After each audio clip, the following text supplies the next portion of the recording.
नमस्ते बच्चों, मैं आपकी ज्योति मैम आपका अपनी इस क्लास में फिर से स्वागत करती हूँ। जैसा मैंने पहले कहा था कि भाषा और लिपि जैसे ही ये चैप्टर समाप्त हो जाएगा उसके बाद मैं इससे संबंधित जो प्रश्न अधिकांशतः पूछे जाते हैं या प्रश्न किस तरह से आते हैं उसका एक प्रारूप मैंने बना दिया है। चलिए आइए बिना समय गंवाए इसको देख लेते हैं। पहला प्रश्न है, भाषा किसे कहते हैं?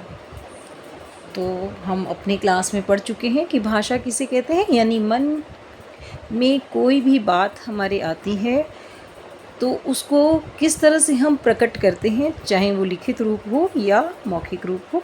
यानी हमारे भावों की जो अभिव्यक्ति है या मन में जो बातें चल रही हैं उनका आदान प्रदान। ठीक है, तो ये क्या कहलाता है? भाषा कहलाता है। तो अगर आपने मेरी प्रीवियस वीडियो अच्छे से देखी होगी, इसका आंसर आप बहुत ही ईजिली दे पाएंगे। वहाँ पर जब आपसे क्वेश्चन पूछे जाएंगे जो ओलंपियाड में, वहाँ ऑब्जेक्टिव क्वेश्चन होते हैं। ये प्रश्न पत्र सब्जेक्टिव बना हुआ है बट वहाँ पर ऑब्जेक्टिव होंगे। तो उसमें क्या होगा, ऑप्शन में दिया होगा कि भाषा मन के भावों को आदान प्रदान करने का एक माध्यम है।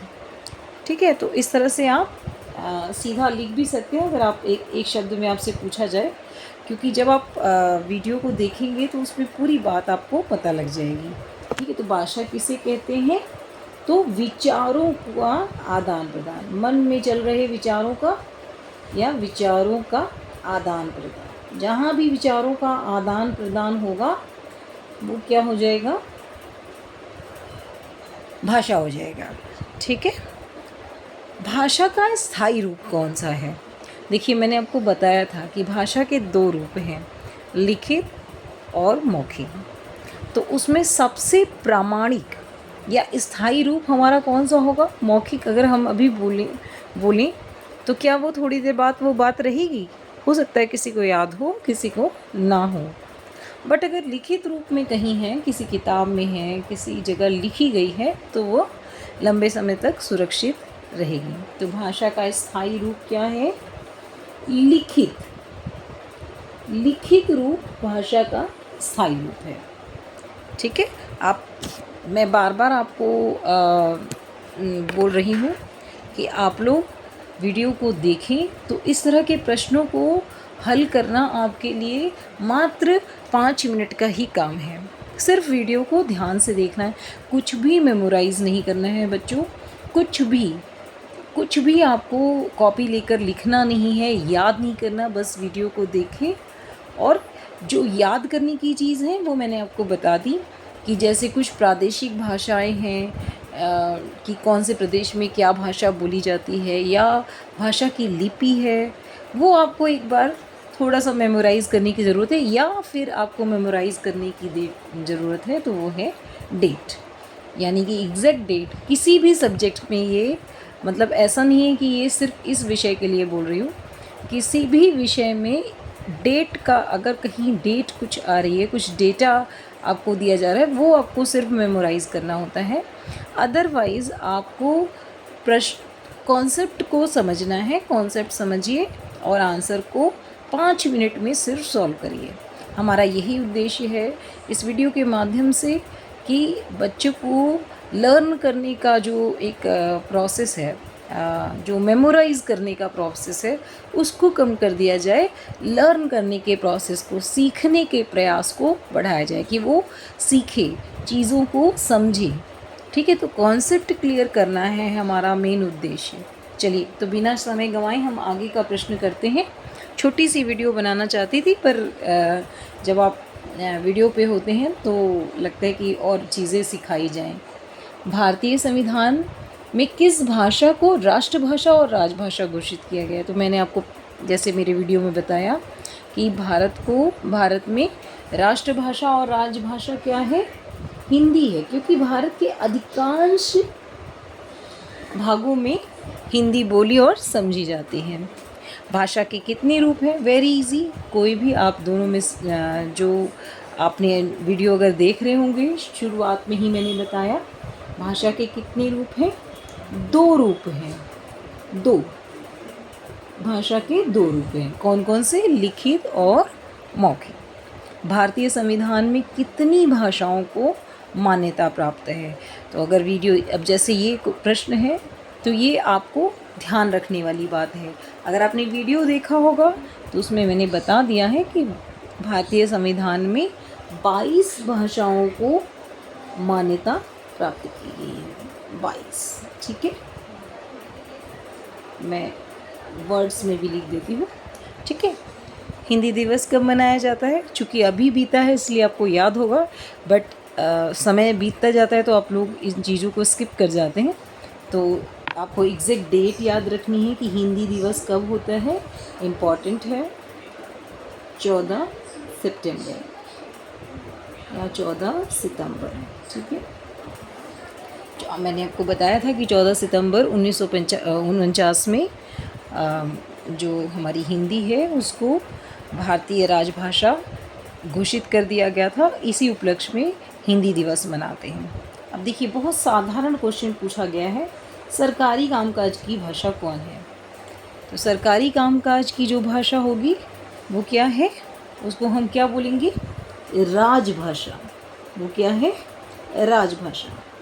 ये सिर्फ 5 मिनट का ही काम है। 5 मिनट में आप ये क्वेश्चन पेपर पूरा सॉल्व कर सकते हैं अगर आप बस वीडियो को ध्यान से देखते हैं और ध्यान से देखकर उसको सीखने का प्रयास करते हैं, लर्न करने का, मेमोराइज़ करने का नहीं। बार बार मैं कह रही हूँ, याद रखने की क्षमता को बढ़ाना है, याद नहीं करना है। ठीक है, आगे बढ़ते हैं। संस्कृत, उर्दू, पंजाबी और नेपाली को किस लिपि में लिखा जाता है? मैंने एक साथ ये प्रश्न बना दिया है, पर वहाँ पे किसी एक के लिए पूछेगा कि जैसे संस्कृत के लिए पूछ लिया गया कि संस्कृत को किस में लिखा जाता है, उर्दू को किस में लिखा जाता है, तो संस्कृत को लिखा जाता है देवनागरी। ठीक है, उर्दू को लिखा जाता है फारसी। ठीक है, ठीक, पंजाबी को लिखा जाता है गुरुमुखी। नेपाली को, जैसे मैंने बताया था कि देवनागरी में कुछ 5 मैंने आपको नाम लिखवाए थे। ठीक है, तो नेपाली को भी देवनागरी में लिखा जाता है। तो इस तरह से आप कुछ चीज़ें हैं जो आपको एक दो बार अपने दिमाग में दोहरानी है और याद हो जाएंगी। फिर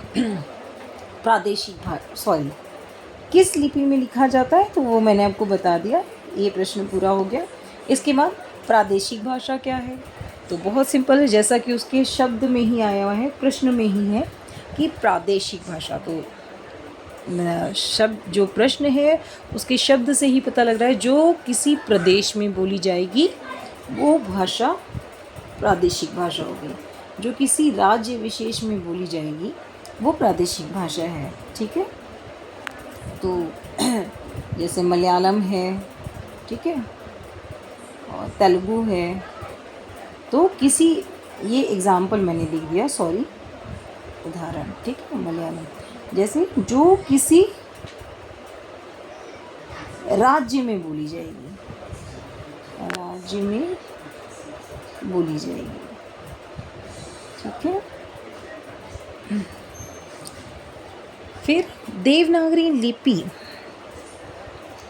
का विकास किस लिपि से हुआ है? मैंने आपको उस टाइम भी इम्पॉर्टेंट करके बता दिया था जब मैं क्लास ले रही थी कि ये इस तरह के प्रश्न ज़रूर पूछे जाते हैं कि देवनागरी लिपि का विकास कैसे हुआ है। तो देवनागरी लिपि का विकास, अगर आपने वीडियो देखा होगा तो मैंने इसको स्पेशली वीडियो में मेंशन किया था कि ब्राह्मी लिपि से देवनागरी लिपि का विकास हुआ है, ब्राह्मी लिपि। ठीक है, अब देखिए, बहुत इस तरह से प्रश्न आते जाएंगे, एक एक करके आप प्रश्न करते जाएंगे। प्रश्नों को पढ़ना है, सिर्फ आता है करके नहीं करना है, प्रश्न को पढ़ना ज़रूरी है। ठीक है, मूक बधिर व्यक्तियों का वार्तालाप भाषा का कौन सा रूप है? अब आपको ये बताना है कि मूक बधिर व्यक्ति अगर किस भाषा में बात करते हैं, तो लिखित और मौखिक। ठीक है, तो लिखित और मौखिक रूप, मूक और बधिर, क्योंकि ये स्पेशल पीपल हैं, तो किस भाषा का प्रयोग करेंगे? ये सांकेतिक भाषा का। किस भाषा का प्रयोग करेंगे? सांकेतिक भाषा का। ठीक है, सांकेतिक। किसी व्यक्ति द्वारा अखबार पढ़ना भाषा का कौन सा रूप है? अब देखिए, भाषा जो अखबार में लिखी है वो क्या है? लिखित है। भाषा का लिखित रूप है, क्योंकि बोलकर तो नहीं अखबार पढ़ा जा रहा है ना। अखबार क्या है?